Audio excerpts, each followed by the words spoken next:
Hey, good morning, everybody. This is Rich Segarra from the Tritoon CatFisherman. This is my second video of a series of how to set up your pontoon and your Tritoon for catfishing, for the hobby or the sport of catfishing. My first video, I kind of gave you a quick introduction. Then we were rudely interrupted by some catfish that we end up putting in the boat. So that's always a good thing. And that's what we're here to do, is catch fish. Specifically, my channel focuses on catfish.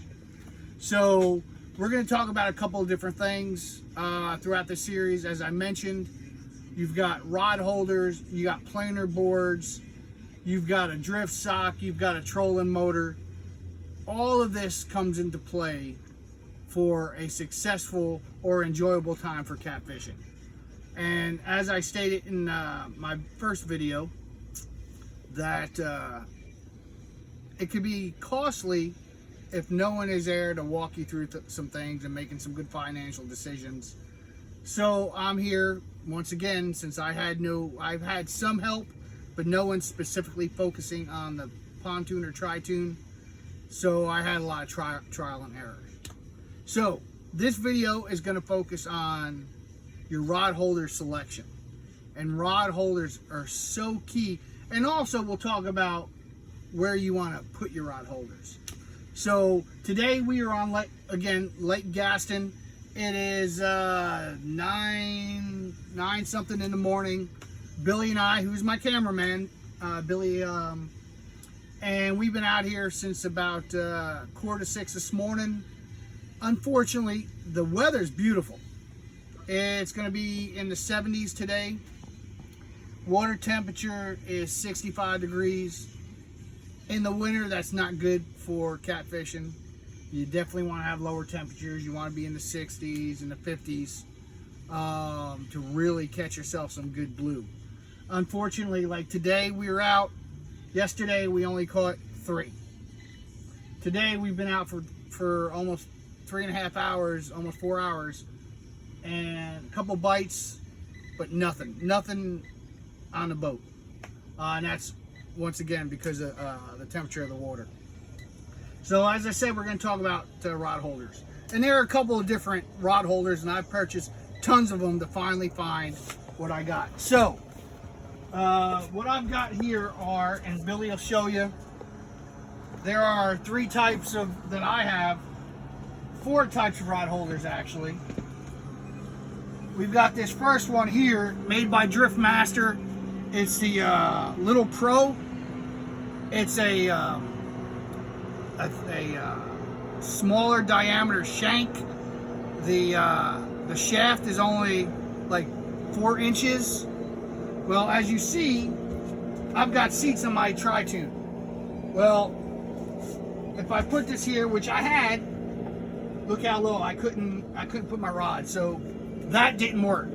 This was the last set that I bought, so I knew I had to get something better. The first ones I bought, this is mainly meant for paddle boats, but they have connectors that you can clamp onto your pontoon boat. Great if you're out there fishing for some smaller stuff, but to be honest, it's all plastic.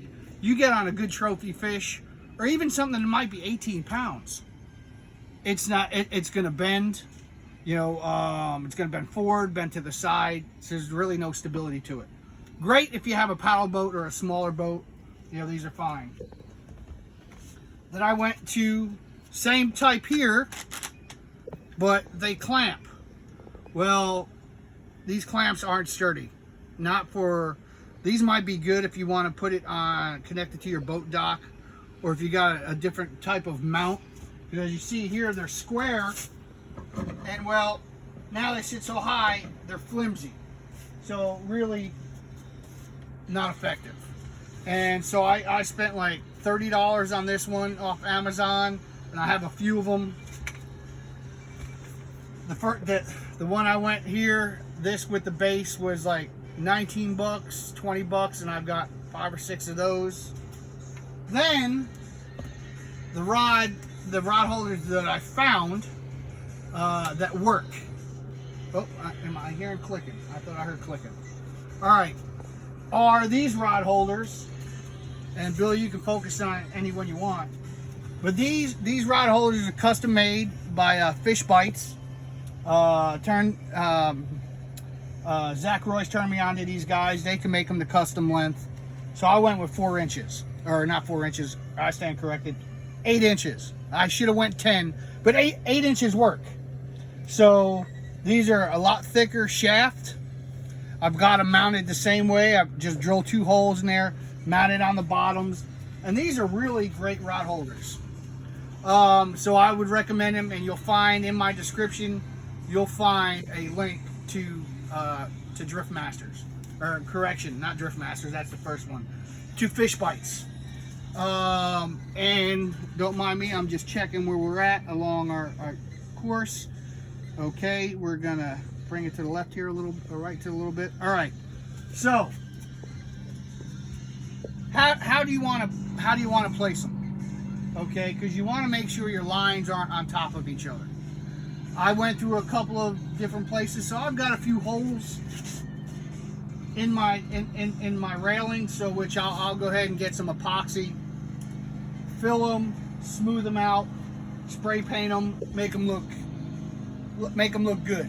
Because bottom line is, when I'm not fishing on this boat, this is my wife's enjoyable boat to go out and do things with the family, so I like it to look nice for her. And so here on a pontoon boat, it's not like you got a flat boat where you've got a lot of room. So placement is key. And I run six lines. We've got 2, as you see back here, and it's key that you have great separation. These 2, there's no planer boards or anything on them, and they just run in the back of the boat. I used to have them where they were closer together, but then you have a chance when you're making turns and you're doing zigzags, good chance your lines are going to get crossed. So you put them far apart. Then on the corner, facing out, I've got my furthest lines out, and these are on planer boards. Planer boards, and they're both in the water, you can see them. What they are meant to, in my next video, I'll talk about planer boards. They're meant to keep your lines separated. So if you see the one all the way in the back, the yellowish lime color, okay, when you reel it in, it pulls to your right. So it pulls your line that way. Same thing, the one closer here, it's set, it'll pull to the right. So what's happening is, we let a line out, all the way out, a little bit further than the closer one. It pulls to the right, it keeps line out that way. This one is closer to the boat, keeps it away from the other lines. And then on the left side of the boat, the port side of the boat, port, it's actually on my starboard side, but port looking back.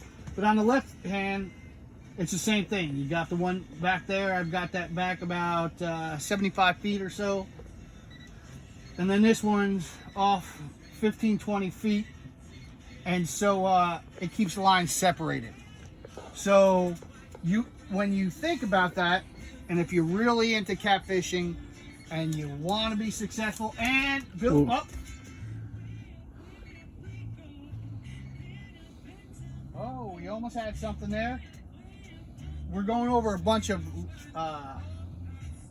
hills under the water. So that's probably, yep, we just came over one. So that's probably what's happening. It's going from 60 something feet up to 50, so it's dragging up the ledge. That's probably what happened there, because that one just did the same thing. So it's expected, but it gets you excited because you think you got a fish on. And it's been hours and we have no fish, so we really want to get a fish on. So anyway, so strategically placing your rod holders is key. So then you have separation. Now up front, you saw the closer, planer boards.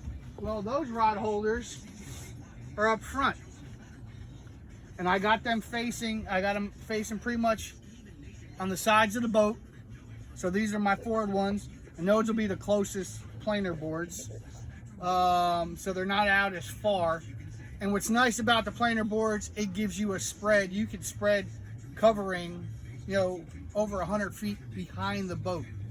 And so rod placement is so key. So depending on how your boat's set up and what you want to do, you always, if you're going to run 6 rods like I do, you have 2 facing completely back. Then you come up forward a little bit. You have 2 on each side, identical locations on the port and starboard side of the boat for your further planer boards. And then I come up forward and I put these side ones. Now, if you're on one of the older model pontoons and you don't have a bimini on it or anything, you can put your side ones closer towards the back, but they're making sure they're pointed out, so then your planer boards are swimming further out and even with the sides of the boat. So that is it really for rod placement. Key thing is you want to get a sturdy rod. You want to look at when you got your rods, you want to look at saying, all right, how much room, how long are my rods, how much room am I going to need so I can get my rod in and out easily. Like I said, I wish I would have went 2 more inches higher, but I can fix that by just adding an additional base onto it. And so, you know, so I'm good. And these work, you know, fine the way they are. So as I said in the description of this video, I will go ahead and put a link to Fish Bites. You can get rod holders there. You can get all kinds of stuff.